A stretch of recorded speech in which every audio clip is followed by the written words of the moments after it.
Hai, perkenalkan, aku Sesya Fitria Ziva dari kelas 10F nomor absen 34. Di video kali ini, aku akan menjelaskan tentang teks LHO dan teks puisi. Yang pertama adalah teks LHO. Teks LHO bisa disebut dengan teks laporan hasil observasi. Teks LHO adalah suatu karangan yang berisi fakta-fakta hasil dari pengamatan, penelitian, survei, atau kunjungan terhadap suatu objek. Fungsi dari teks LHO adalah untuk memberitahukan atau menjelaskan kegiatan yang dilakukan dan memberikan informasi kepada pihak berwenang untuk berbagai kepentingan. Teks laporan termasuk dalam jenis teks faktual, bukan teks yang berisi opini atau tanggapan. Teks laporan juga disebut dengan teks klasifikasi karena memuat jenis-jenis berdasarkan kriteria tertentu. Ciri-ciri teks LHO. Yang pertama, bersifat objektif dan tidak memihak. Yang kedua, berdasarkan fakta yang terjadi dalam pengamatan. Yang ketiga, tidak mengandung hal-hal yang menyimpang. Yang keempat, ditulis secara lengkap dan sempurna. Yang kelima, sifatnya universal atau global. Teks LHO disusun berdasarkan struktur berikut ini. Yang pertama ada pernyataan umum atau klasifikasi.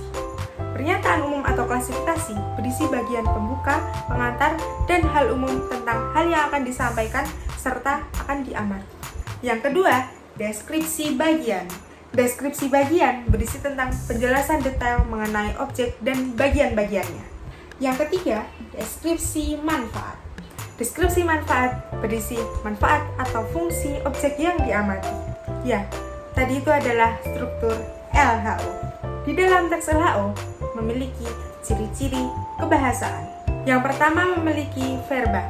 Verba berfungsi untuk mengkelompokkan atau mengklasifikasikan suatu hal. Yang kedua mengandung konjungsi. Konjungsi memiliki arti kata hubung. Contoh dari kata hubung yaitu lalu, sehingga, dan lain sebagainya. Yang ketiga mengandung kata sinonim. Sinonim merupakan kata yang memiliki makna hampir sama. Contohnya hewan, binatang, buruk, jelek, matahari, mentari, senang, bahagia, dan lain sebagainya.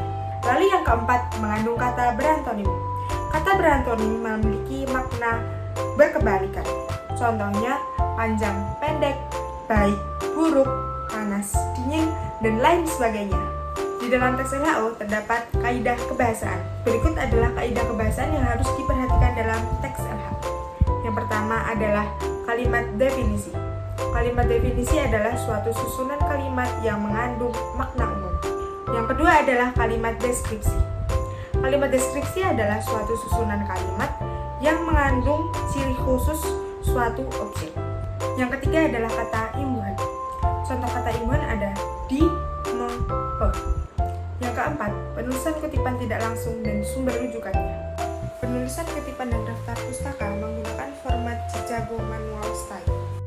Kutipan tidak langsung adalah penggunaan pendapat seorang penulis atau tokoh berupa ikhtisar dari pendapat tersebut. Penulisan kutipan dilakukan dengan dua format sebagai berikut.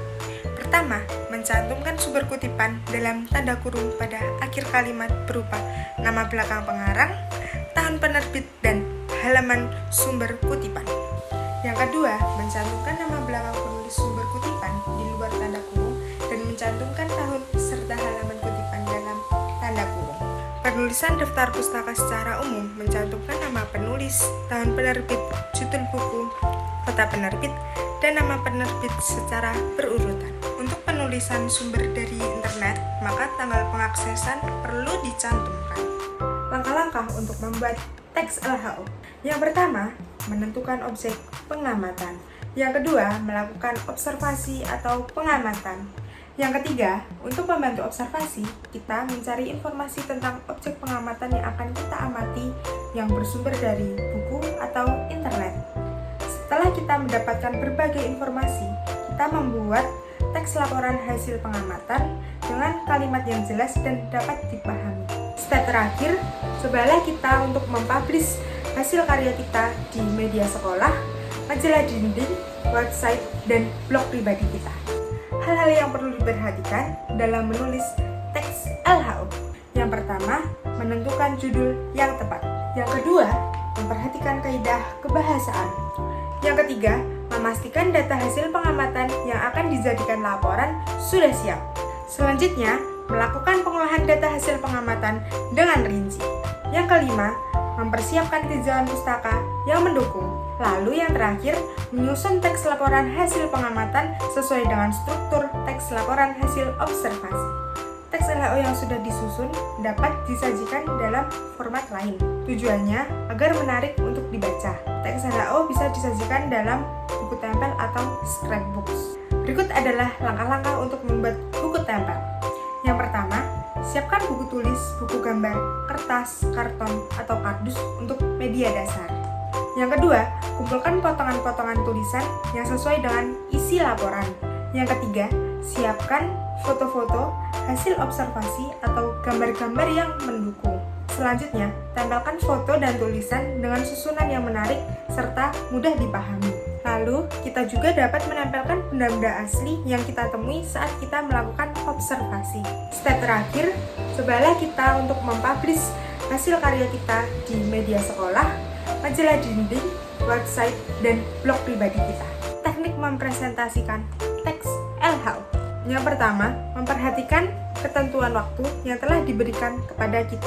Yang kedua, siapkan kopi laporan atau handout sehingga pendengar dapat menyimak isi presentasi kita dengan baik. Yang ketiga, kuasai materi berupa isi laporan dengan tepat. Yang keempat, fokus pada hal yang akan disampaikan, jangan keluar dari tema. Yang kelima, atur suara sesuai dengan intonasi, volume, dan tekanan suara.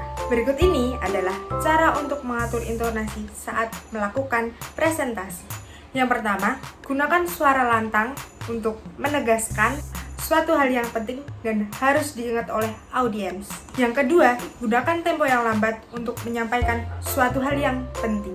Lalu, yang ketiga, tinggikan suara untuk menyapa audiens. Namun, rendahkan suara jika sedang menyampaikan isi presentasi. Jaga suara agar dapat tetap terdengar oleh audiens. Gunakan perasaan dan emosi sesuai dengan kalimat yang sedang diucapkan. Lalu, teknik terakhir, percaya diri dan rileks.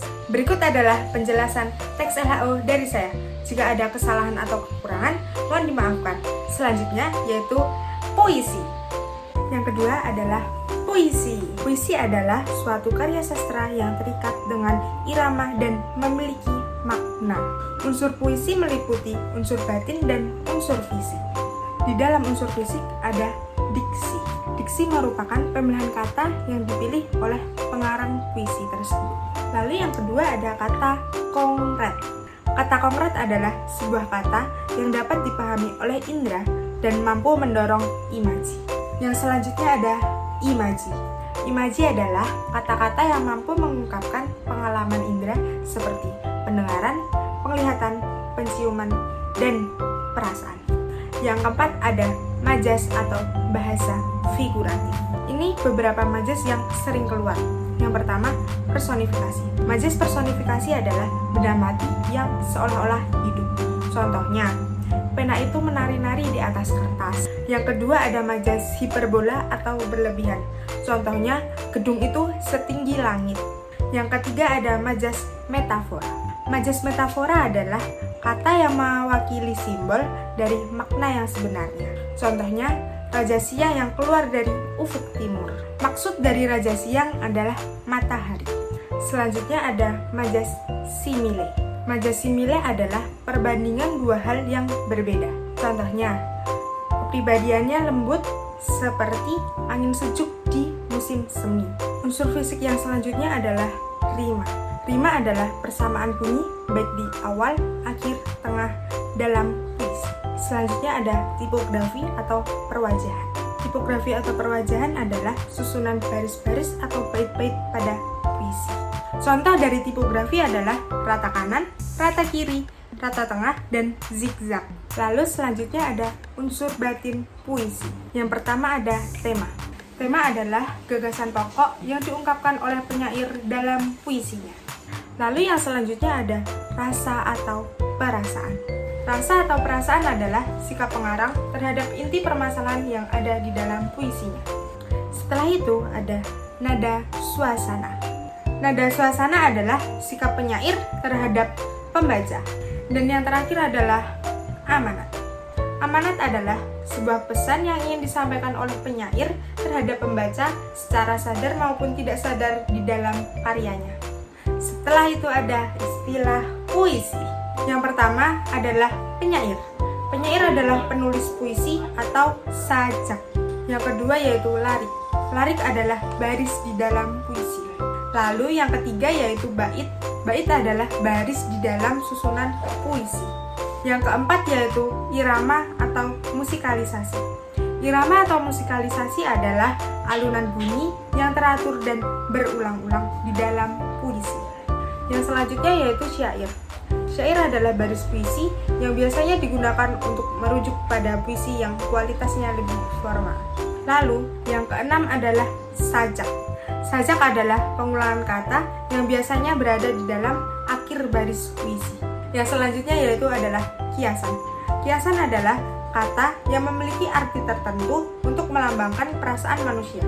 Contohnya, putih berarti suci, merah berarti berani, dan lain sebagainya. Yang berikutnya adalah kata konotasi. Kata konotasi adalah kata yang memiliki arti yang tidak sebenarnya. Contohnya, Dika membawa buah tangan ketika pulang ke rumah pamannya.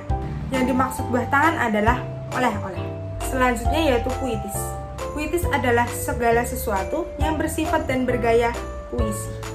Jenis puisi. Yang pertama ada balada. Balada adalah sebuah puisi yang memiliki kisah atau cerita. Yang kedua ada himne. Himne adalah puja-puji terhadap Tuhan, tanah air, atau pahlawan. Lalu yang ketiga ada ode. Ode adalah jenis puisi yang berisi sanjungan kepada orang yang sudah berjasa. Yang selanjutnya adalah epigram. Epigram adalah suatu tuntunan atau ajaran hidup dan nasihat yang berada di dalam puisi. Yang kelima adalah romansa. Romansa adalah jenis puisi yang berisi tentang percintaan.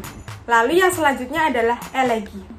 Elegi berisi tentang kesedihan, duka, lara, tangisan. Contohnya adalah peperangan, bencana kemanusiaan, dan kemalangan nasib. Dan yang terakhir adalah satir. Satir adalah sebuah jenis puisi yang berisi kritikan atau sindiran. Penyair hebat yang saya ketahui yaitu ada Chairil Anwar dengan judul puisi Aku Tak Sepadan, Taman Rumahku, dan lain sebagainya. Penyair hebat yang kedua yang saya ketahui yaitu Sapardi Djoko Damono dengan judul puisi Aku Ingin, Sajak Kecil Tentang Cinta, Hujan Bulan Juni, dan lain sebagainya. Perbedaan puisi lama dan puisi baru. Puisi lama masih terikat baris dan rima sesuai dengan ketentuannya. Yang kedua, bersifat anonim. Yang ketiga, gaya bahasa bersifat statis atau tetap. Yang keempat, puisi termasuk ke dalam sastra lisan. Untuk puisi baru, yang pertama, nama penulis tercantum di dalam karyanya. Yang kedua, tidak terikat rima, irama, dan baris. Lalu, yang ketiga, gaya bahasanya cenderung dinamis sehingga bisa berubah-ubah. Dan yang terakhir, sifatnya simetris sehingga bentuknya terlihat lebih rapi. Cukup sekian penjelasan teks LHO dan puisi dari saya. Jika ada kesalahan atau kekurangan, mohon dimaafkan. Terima kasih. Wassalamualaikum warahmatullahi wabarakatuh.